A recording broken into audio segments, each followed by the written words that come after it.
Hi Nilo Watch fans, and welcome to another edition of The Real Time Show with me, your friendly neighbourhood watchmaker, and my friendlier co-host all the way from Amsterdam, Alon Ben Joseph. Today we are going to be recapping our recent experience at the Geneva Watch Week, which saw us visit not just brands within the town of Geneva, but also brands exhibiting at the Palexpo for Watches and Wonders, and also at Head Geneva for Time 2 Watches. We can talk about the grammar in that show title as much as you like, but it was a lot of fun anyway. Alon, how are you feeling after a heavy week on the road? I'm doing well. It was an amazing trip.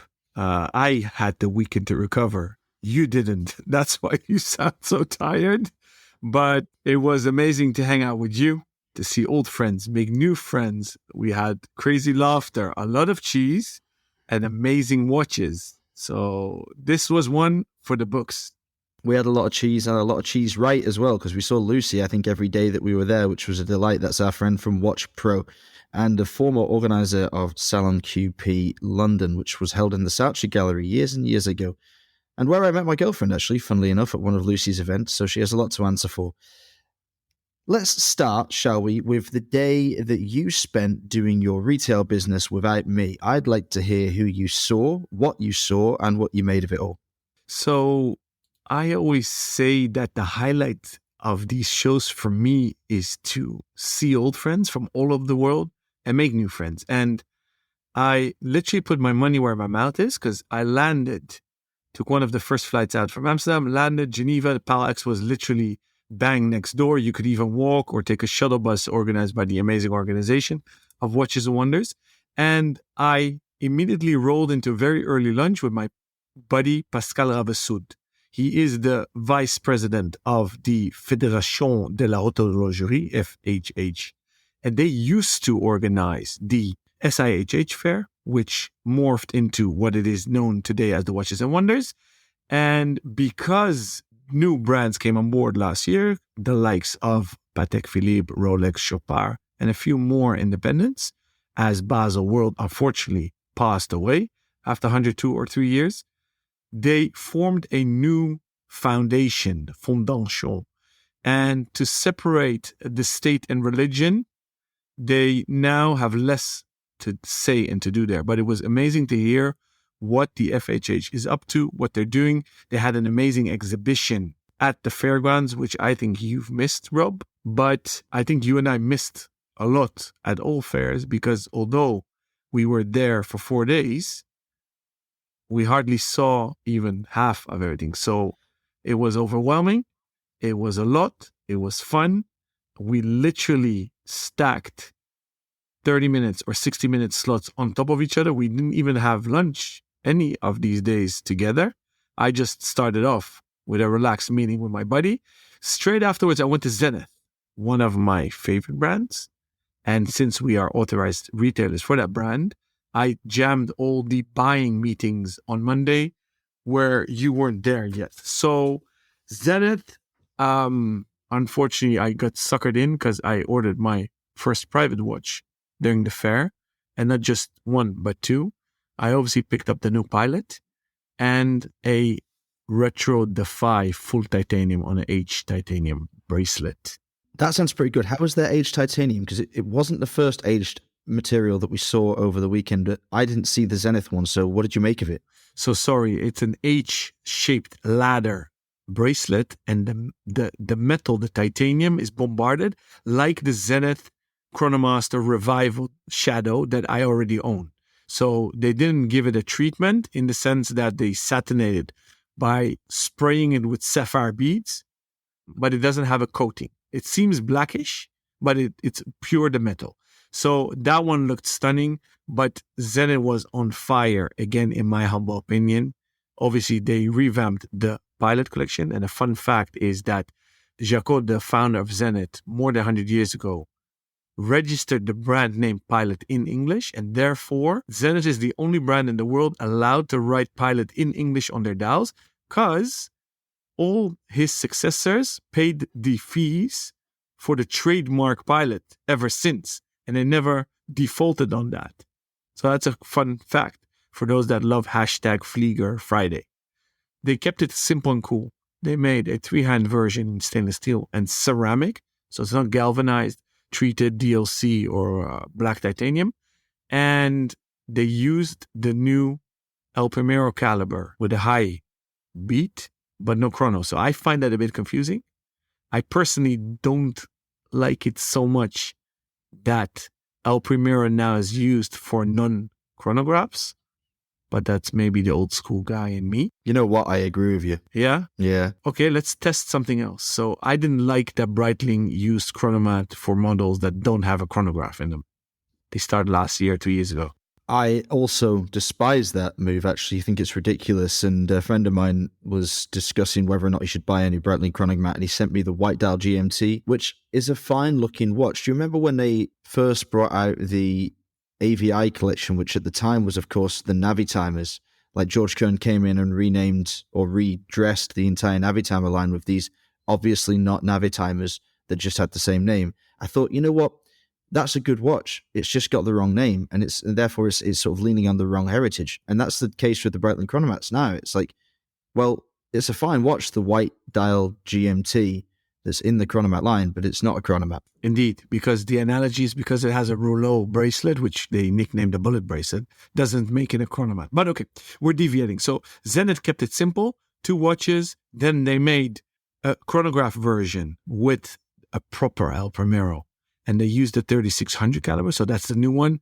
It used to be called the Striking 10th, steel and ceramic, and they brought back the rainbow. So I think that's cool. Compact collection, not too much. There was a lot of criticism that it's a mishmash of everything.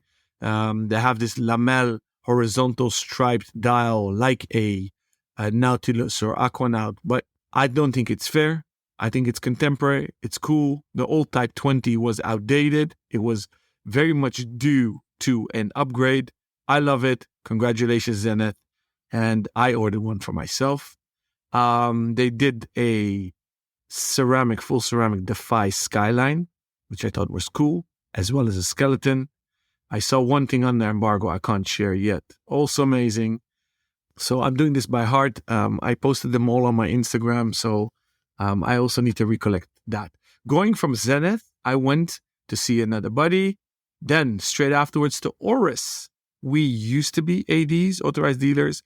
We stopped because we moved locations. We didn't have enough space for the brands, and they opened up their own boutique. So we didn't think it had sense to keep the brand. I always loved it. I still love it. I love the people at Oris. We had a conversation if we should take it back. So we are on the fence. We don't know yet. We didn't pull the trigger yet. The coolest watch was their Pilot Pro. I call it the Titanium Baby Octo Finissimo styled watch in a Kermit green dial. And it actually has a Kermit on the date disc. They replaced the one with a Kermit because the idea is one day of the month should be fun, if I remember it correctly, what they told me. Only one day. That's a bit much. That's harsh. Well, seriously, though, I think the Oris would be an interesting one for you to take back because, well, you know my feeling. I like the independence and the high-end independence. And I think that an independent jeweler like you should work with independent brands where possible. And Oris are sort of entry-level, but they have a huge following. They're great on the social scene.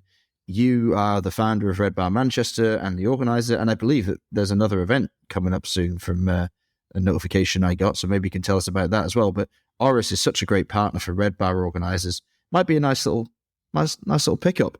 Definitely. And to react to 2 things you said, you are part of Red Bar Manchester. I haven't been to Manchester. Red Bar, yes, the city, not the Red Bar events yet, but I'm Red Bar Amsterdam. But I think you're still drunk from the stag party you just came back from. And secondly, Oris, definitely. But the question is, how much value do we add on relatively small brands? And same goes for about 5-6 years ago. I really want to take Grand Psycho, but they have a Psycho boutique very nearby. And they always get preference on limited allocations, limited editions, boutique onlys. So we still have brands that have monobrands. We are now losing brands because they're opening monobrand boutiques. So it's actually a hot topic, and I think we can spend a whole episode on that. So I'll park it for now.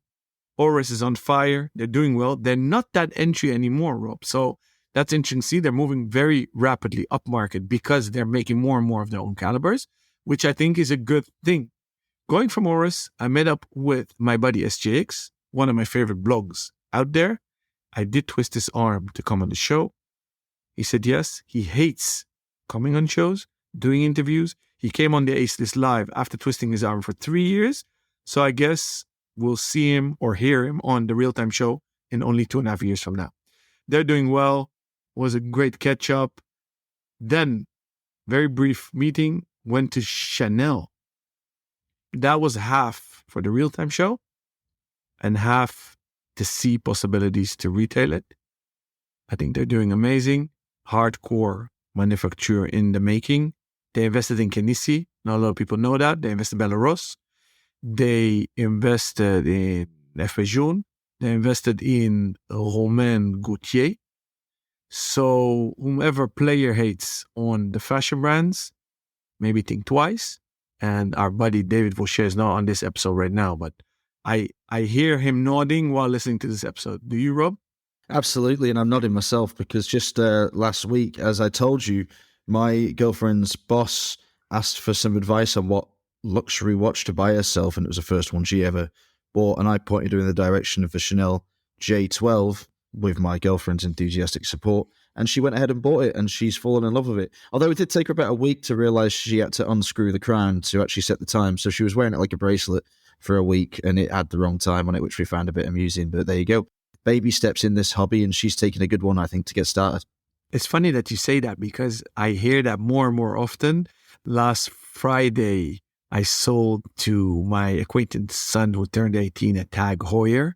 The funny thing is he had a Psycho 5 on his hand, not running on time. He's like, yeah, I just wear it because I see it as a jewel. But when I advised him to go for an automatic Tag Heuer, he said, no, I love the Formula 1 chronograph. And then I want to set it on time. But he said, no, don't even bother. So it's funny that they want a watch, but don't want it for the core reason of being a watch, displaying time or the correct time. So that was actually very interesting to hear. And you hear more and more often. Anyway, so Chanel launched amazing watches, a lot of J12s. You and I saw the pixelated black and white version. Oh, the Interstellar. Yes. Oh, that's lovely, lovely, lovely. Yeah, really cool. And what really, really resonated with me was their pincushion watch, which they called the Mademoiselle Privé Pic Agile collection.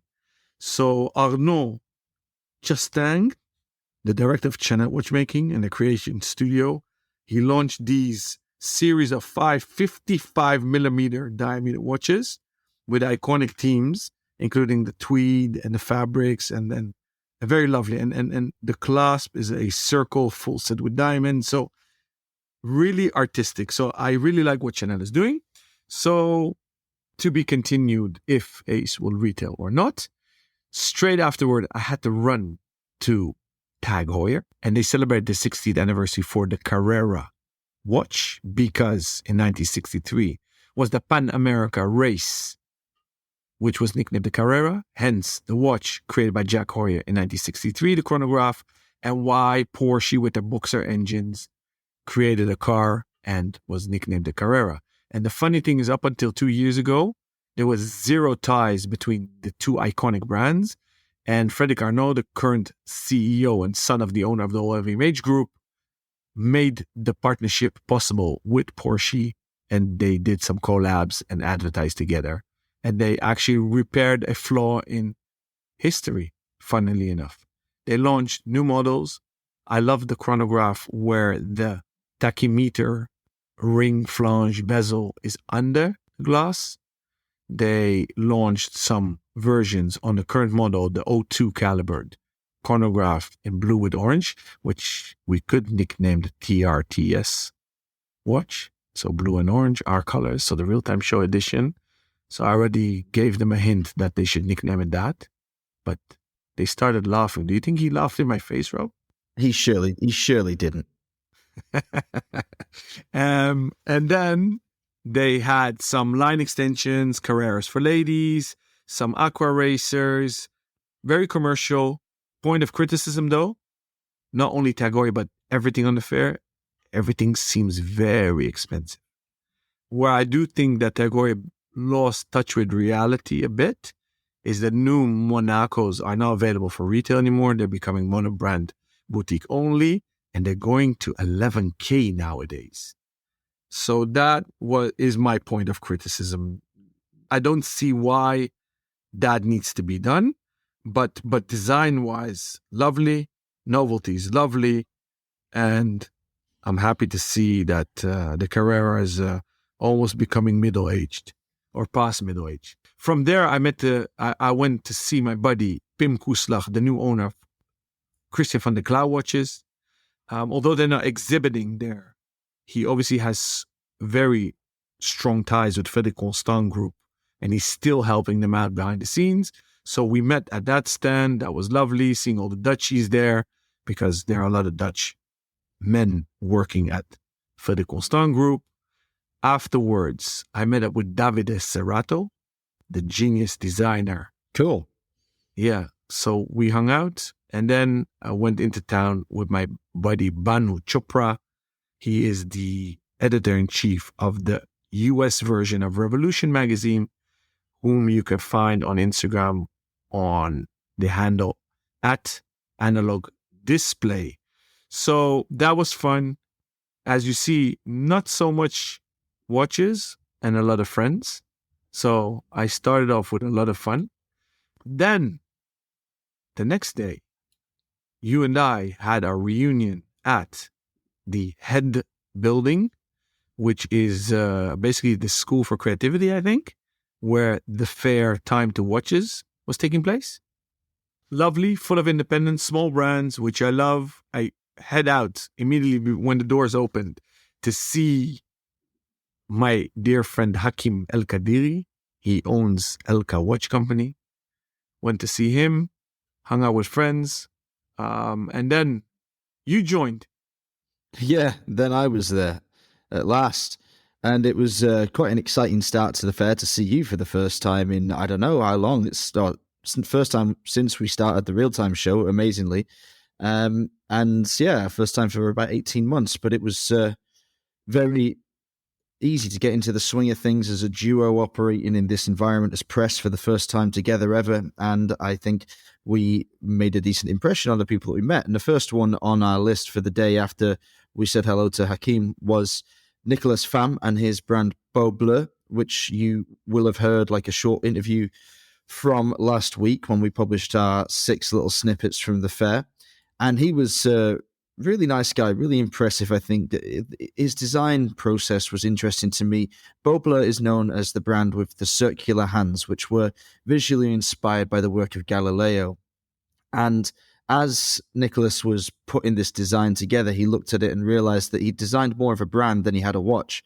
You know, that was enough in itself, enough of a visual identifier to build an entire story around. And so he did. And he's powering these watches with affordable Miyota automatic calibers, which means that they come in around the 1,000 euro mark. There's a couple of models below and a couple of models above, but he's a very, very friendly guy, very charming to speak to, and I think they've got a decent future ahead of him because his designs are really, really nice. What did you make of those?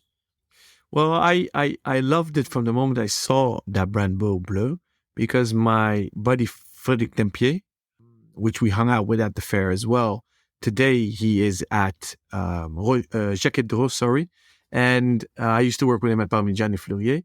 He introduced me to the guys because he used to work there. I love the design philosophy and the actual designs of the watch.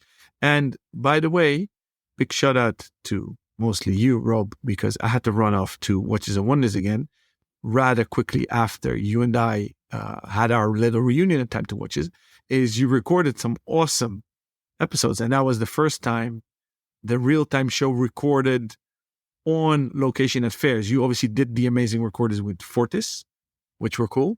I would like to hear from our listeners if they liked it. Did they like these short episodes cut up in themed brand episodes? and if we should do that again on our next visit to fairs.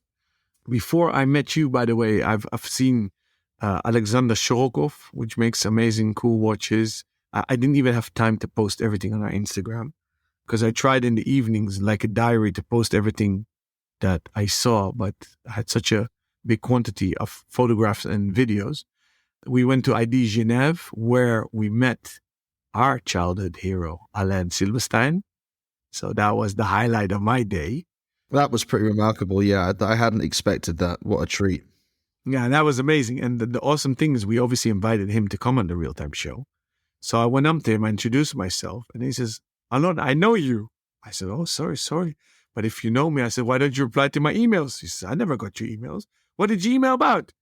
So I said, we want you on the show. We said, yeah, sure thing. So that deal was closed there. And we made sure we had the right email address. So that's on our to-do list to re-invite him. So I'm super excited about that.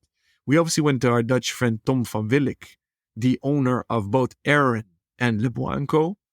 So he had a surprise for us because he handed us a newspaper, which was a newspaper he made for both his brands to hand out at the fair.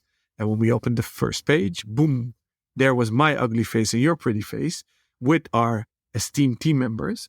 So he's such a fan of the Real Time Show. He put an ad of our show in the newspaper as a thank you to us, as a surprise. That was sweet. That was really sweet. And Tom had more than just one surprise for us over the week. He's a very surprising man. And I tell you, the time that he tried to sit on my lap at the Time to Watch Us Fondue event was the most surprising event of all. But one, very much welcome. Thanks, Tom, for the immediate intimacy. It was terrifying and wonderful at the same time. He's a great dude, though. He really is. We had a really nice little gang of guys there by the end of the week. Like, we'd sort of assembled this little group, which I felt like we had been together for years. There was you and me and Hakeem and Arno from SYE or Psy, if you prefer, and Sylvain Berneron from Breitling and Berneron, and Tom. Yeah, and Tom. And we had some more guys there, which was great fun. So compliments to the organization of Time to Watches, because that was also an epic evening, by the way. I think the evening was really the strength of that show manifested. There's a lot of very creative people and very enthusiastic people, and it's markedly different from what we saw at Palexpo, which is massive, slick. It runs like a machine, you know. I think it's very well organized. I did hear a few criticisms, but not too many, not as many as I used to hear from Baselworld. I think that the downside to a place like that is that it's very sterile.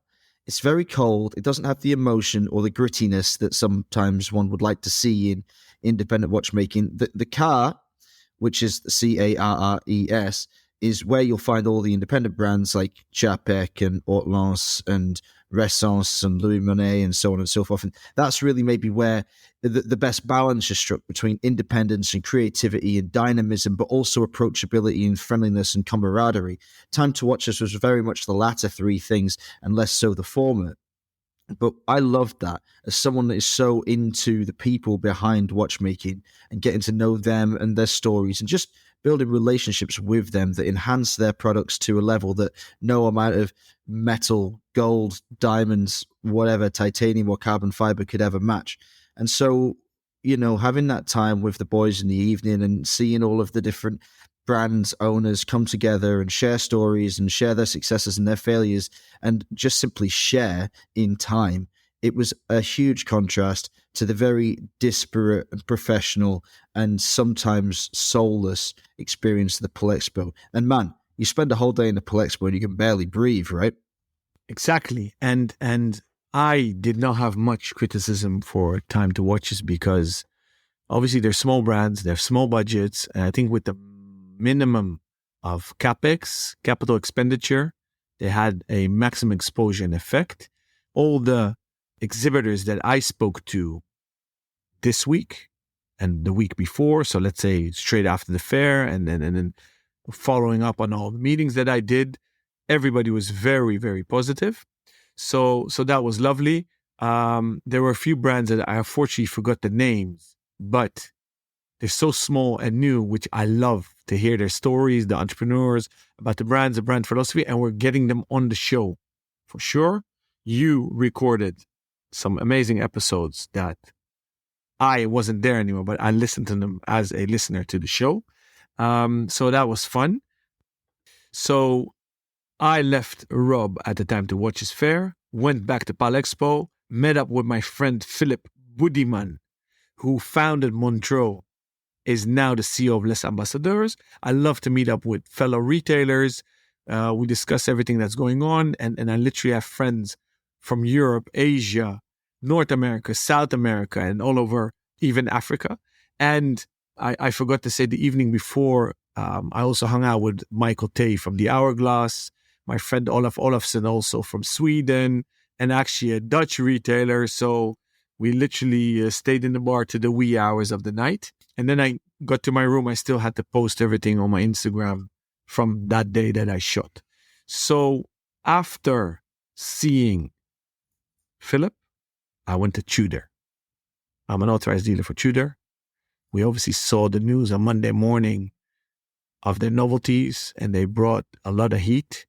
So the biggest talk of almost the week after the Big Brother with Rolex, with their bubbles and their puzzles and the new Daytonas and the new Cellini, Tudor revived a 37 millimeters Submariner inspired watch. They called it the Black Bay 54 because in 1954, that was their first divers, which was 37. It looks almost like a copycat of the 58, the Black Bay 58, in black with the gilt numbers and hands. The thing they changed is it has a lollipop seconds hand right now, and they added a new strap. So it's an end link plus rubber strap, and the steel bracelet has a T-fit clasp, so you have fine setting. So that created immediately huge waiting lists in our organization at Ace Jewelers. Then a model that's a bit dismissed and even criticized, but I love it. The Black Bay GMT in stainless steel sees a third iteration or version. Still the Pepsi bezel, blue-red, but with a silver opaline white-ish dial, which I liked very much. Then quite some big news was that the non-diver model of the Black Bay, and that's also a point of criticism on my side, they name everything Black Bay. So you have Black Bay divers, Black Bay without a bezel, Black Bay chronograph. So everything is Black Bay. So the ones without the bezels, the divers models, it was to be expected. Last year, they updated the two-tone version with a Kenisi manufacture caliber. So everybody expected that the stainless steel version this year would be upgraded, which they've been done. And a fun fact for you that don't know Tudor so well, when you see at the bottom of the dial, the writing in a curved angle, so like a smiley, it means they're ETA-based calibers. When everything is written in a straight line, it's manufacture calibers. So whenever you see old Tudors, or let's say neo vintage or young, 10, 15 years, when they're curved or where they're rows, they're old. So they're ETA-based. The moment they switch to straight lines, it's their own calibers made with Kenisi. I have to jump in here and ask you a question because there was an era of this Tudor rebirth during which they used both ETAs and Solitas and then transitioned more from ETA to Solita. Both ETA and Solita powered Black Bay, let's say 36s, for example, or 39s or 41s. They would have smiley faces, right? Correct. And with in-house / Kenisi, whatever, however you want to term it, they're straight lines. So I'm looking, and I haven't been to Tudor, so I didn't see this in real life, at the Black Bay 36 specifically, which is the really classic model, the M79640-0001. And the changes that I can see straight off the bat are, it now has a gilt handset and gold markings, slightly greenish lume as opposed to white in the past. It has the straight line text, but it also has a Jubilee. Is there anything else I'm missing here, Alan? Yes, and they hate the term Jubilee. So at Tudor, they call it the 5-link or the 3-link. And they don't appreciate when you call it a Jubilee bracelet. Well, that's not my problem. That's what it is. Okay. So yes. Also, I believe lollipop seconds hand. shiny dial, so they moved away from the matte dial. So basically, they went away from the Explorer 1-ish vibe and taken it more dressy. More like an Oyster Perpetual now. Yes, but Oyster Perpetuals don't have Jubilee bracelets today in the current lineup. That they just do. Anyway, so that's that. And then they did a line extension with the Royals. The stainless steel version got a salmon-ish dial with or without diamonds. And then they made a two-tone version with a brownish dial. That's it. Compact, easy. It got all the collectors riled up. I tried on the 54. I thought it would be too small. To my big regret, I love it. I ordered it. I want one. Tell me this, do you have any of the old Black Bay 36 in stock right now? Yes, and they're flying off the shelf. I can imagine.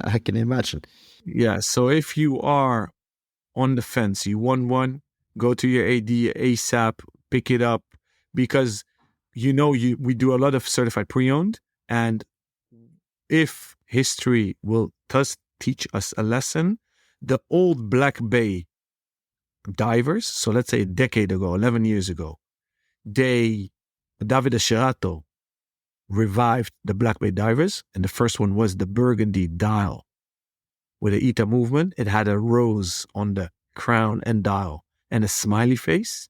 Those are very wanted today and are going up and up in price. My brother has one and he won't give it to me because we're haggling between each other. And that's my segue for actually maybe the most interesting news Tudor launched today, because I saved the best for last. They launched their second Metas certified caliber. 2 years ago, they launched the Black Bay ceramic with a Metas certified caliber. Was stealthy because the looks are fully black and it's stealthy, but they didn't give it too much attention. Now they revamped only the burgundy bezeled Black Bay diver, 41 mil, made it a millimeter thinner, Metas certified, 5-row bracelet. You call it Jubilee. I don't. Otherwise, they're going to whip me with a very hot rod. And T-fit clasp. So the thing I was most happy about as a collector and as a retailer, that they made it slimmer.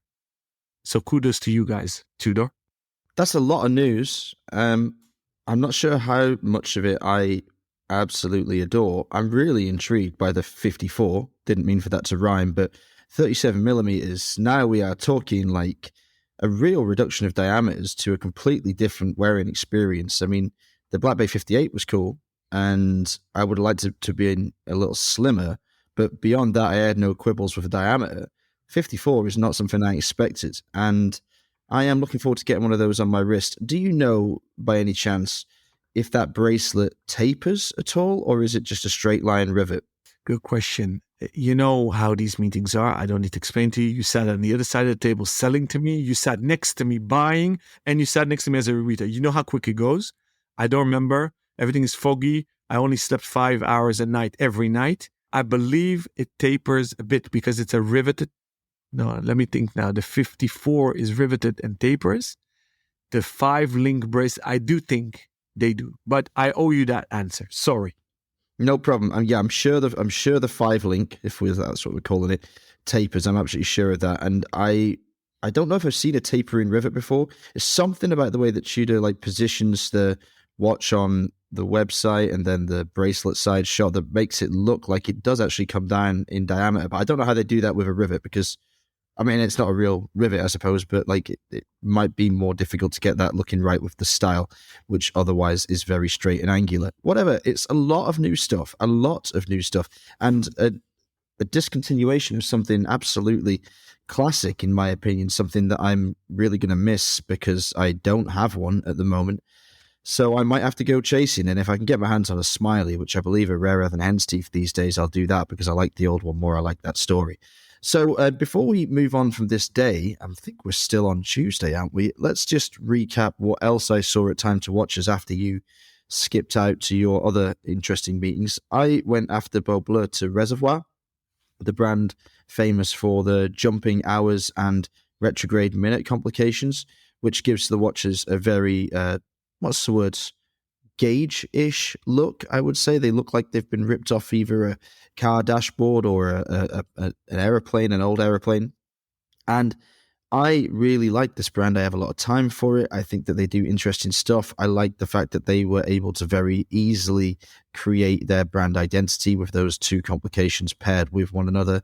And they've got quite a lot of mileage out of it, while some might see it as quite limited. I have, I believe, 54 models in the collection. I asked the question, and the answer I got absolutely blew my mind. There's a huge amount of variation, aesthetic variation available, and my favorite line is still the diving line, because I like the really cool bezel, which has like two offset scales that intersect one another because of the retrograde minute hand, which obviously doesn't encircle the whole dial.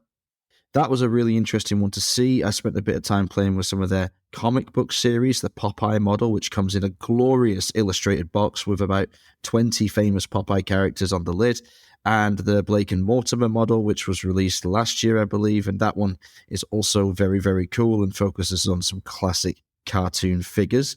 In the afternoon, I also saw SYE with Arno, who I mentioned was part of our little gang by the end of the week. If you don't know these watches, you can find them online. Start Your Engines is what the brand name stands for, and they're really cool. Got a very creative bracelet or strap attachment system, and they come in either automatic versions or with Mecha Quartz chronographs and straps like nothing else. The watches wear like futuristic fashion bands. I love them, and I have one in my collection with a silver dial and a purple strap.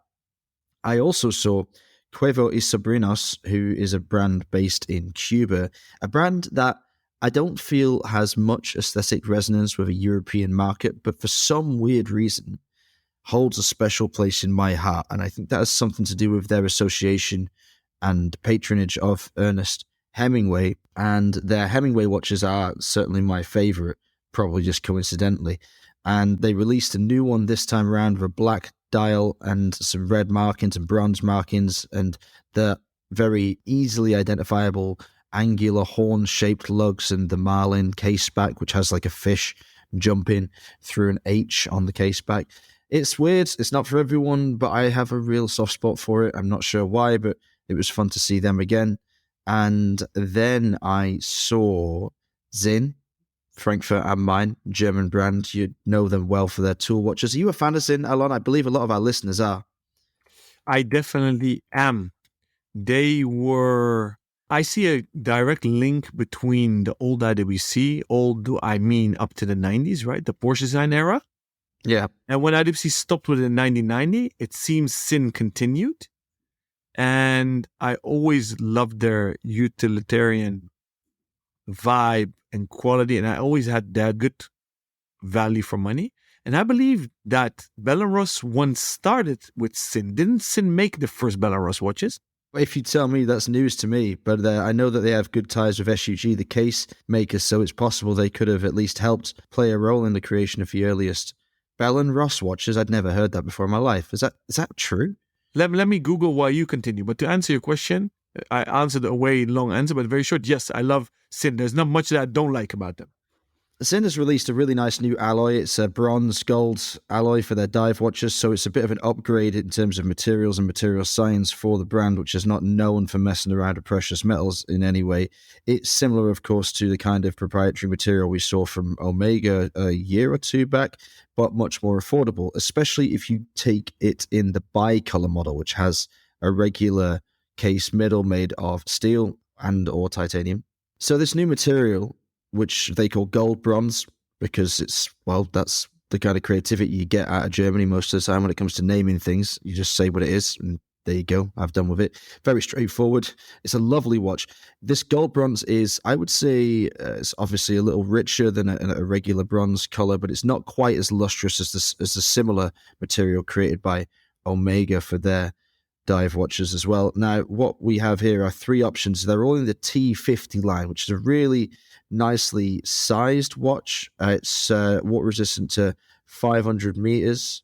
It's 41 millimeters wide, and you can either get it in full titanium bracelet, titanium case, and titanium bezel. The bicolor model, titanium bracelet, titanium case, and gold bronze bezel, which would be my choice because it's a really nice mix and a really nice complementary color scheme. And that one with the titanium bracelet is only 4,100 euros, or you can get the full gold version, which comes on a canvas strap, and that one is very beautiful. Maybe not the most typically Zin watch that you could find in the collection, but it's around 5,000, so it's a little bit more expensive than you'd expect to pay for a regular Zin. But it does have a beautiful scratched dial, which is a hand applied finish at the very last process before the dial is cased up.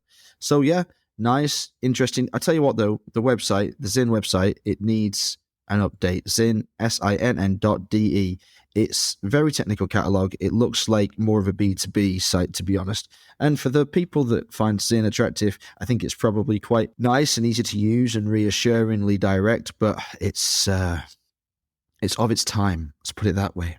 And interestingly enough, this raises a question, a conversation even that I had with my colleagues at Archanaut earlier today. And apparently some of our customer feedback focused exactly on this. And brands that have too slick a presentation or too refined a website actually put these customers in question that we were referencing in our conversation off the brand because they believed that the brands were spending too much money on presentation and not enough money on the product. And I find that really interesting way to look at it, because of course it isn't actually directly true. You could just have somebody that's very talented at building the website and doesn't pay any money for it versus somebody that's terrible at it and spends a hell of a lot of money on it regardless. But yeah, it was an interesting thing. Have you ever heard that before, Alan? I kind of agree with your mates, although the exception to the rule is our mutual friend Giles Ellis with Schofield watches. Yeah, there you go. That's a great example. That paints the brand in a completely different light. It elevates the brand. It shows you the level of attention he puts into all aspects of the brand, and therefore one would assume puts that level of attention into the watches. That's where I fall down on it. I appreciate that other people might see it differently, but for me, that does matter. I said to my guys at Archanaut, I said, listen, the only thing that we need from a website right now, we don't need it to blow the doors off anything or change somebody's mind from not buying to buying, although that would be nice. What we need it not to do is put people off buying. You don't want to go to a website. Like if I go to Zin, if I didn't know what Zin was, because I love Zin and I love the watches and I have one and I might buy another. But if I went to that website not knowing and not having handled those watches for years and I saw it, it might actually put me off. Like I might be like, I'm not sure this is a real website. Is it like, fake, dodgy, whatever? Honestly, that's just my takeaway from it. The watches themselves, love them. I think they're great. I feel you and I hear you. And what pains me, because I Googled while I was listening to you, it's fun to hear that I'm teaching you something. Belarus was really made by Sin, and for many years, because Bruno Bellamish and Carlos Rosillo started in 92. Their first watches in 94 were made by Sin, and they were made up until 2002 by Sin, and they were co-branded. And the funny thing is, I knew Sin from the early 90s and 80s, loved them since then, and Belarus came on my radar because of Sin. So that's actually funny. And they stopped the collaboration because in 2002, Chanel got on board, and that gave them access to different production facilities. So, bit of history in between. Please do continue with your journey during time to watches. You teach me things all the time. It's never a one-way street, and I certainly learned a lot from you this week while we were at the fair about retail and the dynamics of retail meetings versus those of press meetings. It really is fascinating to sort of have this ever-growing appreciation of how the business is conducted on all different sides. So, yeah, I'm not surprised in the least that you had that fact. And I honestly had no idea, and I am mesmerized by it. And thank you for sending me the link to the article already, because I will read that later. It's awesome, really interesting. Now I want a Bell & Ross because I like that history. That's annoying. Thanks. If you want to tip, if you want to tip which one to pick up, I always love the Hydro Challenger. So that's the one, remember, filled with oil? Oh, yeah. Well, funnily enough, I've got a Zin Hydro UX also filled with oil. So they'd be a good little buddy. Okay. So I saw Karl Zucchi, Austrian brand, led by the charismatic and extremely intelligent Dr. Robert Punkenhofer, and a great character as well, I might say, and one of watchmaking's real visionaries, I think I would say, because he always tries to do something different with a very restricted canvas. And I think he succeeds very nicely with the very limited number of watches that he actually has in the collection. But his latest one, on paper, would sound positively ridiculous but the back side of the rubber strap of this watch is inspired by the layout of a palace garden from a certain Austrian Schloss. I mean, this is an Austrian brand, so pretty unusual. I only know of Karlsruhe and Hebring as Austrian brands. I'm sure there's a few more, but they're the two that stick out. Is Hanhart Austrian or is that German? Hanhart is definitely German. Yeah, okay. Yeah, I thought so. Somebody brought it up the other day, and in that conversation, I wasn't sure which one it was. So Karlsruhe's made this watch. And what Ponkenhofer has done in the past with the early models, the Waltz, was to have an interplay of lines on the dial moving unexpectedly. So the dial was sort of divided down the middle, and on one side it had vertical lines, and on the other side it had horizontal lines. And the sub-seconds at 6 o'clock had been replaced by a disc, which was similarly engraved, so that when this disc was theoretically aligned at 12 o'clock, the dial was all matched up. But then for the rest of the minute, this disc and these lines would change and overlap and, change the visual of the whole dial. This time he's gone for a moving date. Now, the date disc itself in the center of a dial is static and sits beneath a disc that jumps with a window that then highlights a different date once per day. And it's a very interesting thing because it means that the watch face changes all the time. And it's the first time I've ever seen a watch where the date window moves. I've seen dates themselves move, like on the Nomos update when you've got the two little lozenges that are surrounding the date that it is skipping around the outside of the dial. I've seen like multiple date windows with like 3 or 4 dates or 5 dates, sometimes even visible within them. Seen skeletonized dates that are constantly visible and highlighted by one particular marker point. But this I've never seen, where the window itself creeps around the dial. So the whole visual of the dial changes on a daily basis. Now, this is okay, this is fine, this is fun, but is it any good? Does the watch wear well? The answer is yes, it's ridiculously good. It's a very compact design. It's sporty, surprisingly sporty for a brand like Karlsruhe, which I always regarded as dress only. It has a good height, a good weight, great balance on the wrist. The rubber strap is of exceptional quality. The garden layout on the underside of it sounds ridiculous, but it's gorgeous, and it's as functional as any engraving on the underside of a strap as you would care to mention. The buckle has not been overlooked and also addressed nicely in the same style as the case. So even though this model retailed somewhere between 6,000 and 7,000 euros, which I thought was actually quite a lot, it's one of the cheaper models for Karlsruhe because their other models use more extravagant movements. And in my opinion, it's the best. Would you ever have thought that? Would you ever have thought that? Moving on from that, in terms of like the best product maybe that I saw that day, I would say my meeting with Tom, who we mentioned before from Lebois & Co. and Aran, however you say it. Apparently, Aaron. All right, Aaron. But apparently, every different nation says it slightly differently. I think the French have probably got it right, but however you want to say it. It's spelled Airain. The Type 20 is the most gorgeous modern pilot chronograph that I have seen and held in my hands. I think the product value is extreme. I think the way that Tom does business is exceptional, and he's a lovely bloke and exactly the kind of person that we want to support and promote and work with in as many ways as we can in the future, with the Real Time Show, with Ace, with Rob, Nuds, whatever on his own. That's me, third person. Weird, didn't mean to do that, came out by accident. However it happens, that's the kind of guy, kind of brand that we want to be involved with, because they just bring a lot of joy and a lot of energy to the watchmaking industry. And lastly, I spoke with Thomas Baillod. Well, that's Baillod. You'll recognize his brand because it's very stylized. The way the font is written, it's B, an A without a crossbar, 1110D. So it looks kind of totally phygital, I suppose. Yeah, half physical, half digital. It's an interesting way of writing. But that's the whole point, because he had a speech, which you will be able to listen to if you go back to last week's episodes and check out the episodes that came out on Thursday. It was the one that aired at 6 a.m., so the 4th out of the 6 that we dropped last week. He talks at length about how the watch industry should reinvent the way it sells watches. Not what it sells, but the way it sells watches. It is fascinating. He was one of the most intriguing characters that I met. I wished that you had been with me in this meeting, Alon, because his model of business would mean a serious change to physical retailers, to brick and mortar stores like yours. It could even be the end of them if it were to be adopted industry wide.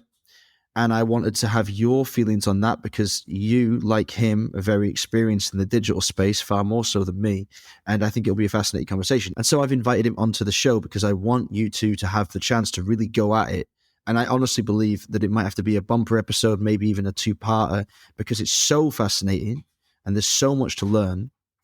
For me, at least, you'll probably be ahead of a curve. But we have to get him on because that was one of the best things. It wasn't about the watches. It wasn't about his 5,000 euro tourbillon that he had on his wrist, which actually was pretty nice, although I'm not a huge fan of tourbillons, but funny you should say that. We're going to have to make this a two-part show because we're running up towards the end of the time limit now. We still got a couple of brands to go on like day one. But my favorite watch from the fair was a tourbillon. It's a little teaser. I'm not going to tell you what it was, but would you believe it? That's never happened before. No, we know how much you like tourbillon, so I know I don't believe it, Rob. So I went to Pal Expo, and after the Tudor meeting, I met up with the CEO of Buchor, the group. Fun chat to catch up. It's amazing how they're developing into an international player. Running from that appointment, I ran to Chopard. And I really like Chopard because it's still family owned. It's independent. They seem to have a long-term strategy. They, I guess, got on the bandwagon of integrated bracelets with the Alpine Eagle. This year, they launched just one for men, the 41 XPS with a salmon dial, which was very nice. And I actually like the LU Chopard even more of all their brands. And it might seem boring, but I love the LUC 1963 Heritage chronograph. They swap the hours for minutes. It's a very relaxed, subtle dial, greenish, and the caliber looks amazing. The LUC are really, really up there. They're made in Fleurier. The only thing I can criticize is the case size. It's 42 millimeters, and I would have loved to see that 40 or 39. And I think they can do it because if you flip the watch around, you'll see it has an inner flange where the Poisson Genève with the Geneva seal is engraved as well. And that shows that they didn't need to do it, but it's only a limited edition of 25 pieces. So what do they care, right? What I think. They also made some amazing watches for ladies. They always do. They're maybe even more known for that, but more of line extensions with the Happy Sport, the floating diamonds on the dial, which are always great, great fun. Going from Chopard, I met up with our mutual friend, Romaric Andre of Seconde. Legend. So he is not funny only in his work and the watches he creates, but also in real life. So that was a fun meeting. We caught up. He actually tagged along to the meeting with the CEO of Frederic Constant, Niels Eggeding. So that was fun. Besides me loving to meet up with old friends and making new friends, I maybe like introducing mutual friends to each other even more. So that was a fun meeting. Niels showed me all the novelties. Amazing tourbillon, stainless steel for 14K, in gold for 23K. They made their world timer with a sand brownish dial, stunning. They have a perpetual calendar at around 8K, which is amazing. I'm a big fan of what they do, but I'm biased, so don't take me up on every word I take. From Frederic Constant, I ran to Belarus. Same story as Oris. We used to be authorized dealers. Always loved the brand. We just talked about it because of Sin. And we stopped because we moved locations, didn't have enough window space. We are now negotiating and talking to get the brand back on board. And obviously, I'm biased again because our friend Cedric Bellon designs all Belarus watches for the last 2 decades. So I like almost everything he designs. So I'm very much subjective. My favorite novelty at Belarus was their BRX, which is a rather technological case. It's a bit 3D. They used orange, so always good for me. they are using more and more Kinesi calibers, in their models. So therefore, they call it manufacture, but we had this discussion on air. If you use Kinesi calibers, are they really manufacture or not? So I find that a bit tricky, but discussion for another time. Well, the only criticism I have for Belarus, which goes for many brands during the fair, and I just mentioned with Tag Heuer, is price. Some prices are very steep because I don't think you can get a BRX below 12, 13,000 euros. So that is rather steep in my humble opinion. Then you and I met up at Barton 7, which was also a mini fair of awesome, independent, super creative brands. And then we had a very fun meeting with Chapek, their whole team, including Xavier. But back to you at Time to Watches, Rob. So when I left Time to Watches, I had 4 more meetings ahead of me before we got to Barton 7 for drinks and then dinner with Chapek, which was absolutely divine. We had 2 at Hotel L'Angleterre, one with Louis Arad and one with Crayon, and 2 at Beau Rivage Hotel, one with Morin Moussi and one with Our Time. And I won't spend too long on these brands, but they're all very, very impressive to me. Louis Arad has not been a brand on my radar for a while, apart from maybe the Silberstein editions, which I loved. I thought they were great. They've got a collaboration upcoming that I can't say anything about because it'll be under embargo still by the time that this episode airs, but you need to keep your eyes fixed to Louis Arad because they're going to be collaborating with someone that perhaps you didn't expect them to collaborate with, and the result is, I think, exceptional. And when you see it and you think back to this episode, you might understand the emphasis of the words I was using as I described it without describing it. But it's wonderful. It's going to be a limited piece. It'll be gone in a heartbeat. Do not rest. Do not wait. I haven't been able. Well, I didn't ask to put my name down for one because it's a bit indecorous when you're on this side of the industry to be that kind of douchebag. But I might throw my hat into the ring when the time comes because something special, something very special. Okay, so the next one, and probably the most impressive brand for me, maybe of the whole week, was Crayon. Because if you remember back to our very first episodes, Crayon came up in conversation in the GPSG Awards for, I think it was like astronomical complications, and they beat the HYT that I think we both picked for the win with one of their watches, which I saw in real life. And I just have to say that there's class, and then there's like eternal class. And the way that those watches are made, the techniques used, the refinement of the case, the elegance of the movement and the engraving upon it, it's just wizard. That's the word I've not used to describe anything for a long time, but it really is wizard. Absolutely top-notch, amazing, next level stuff. You have to see them in real life if you can.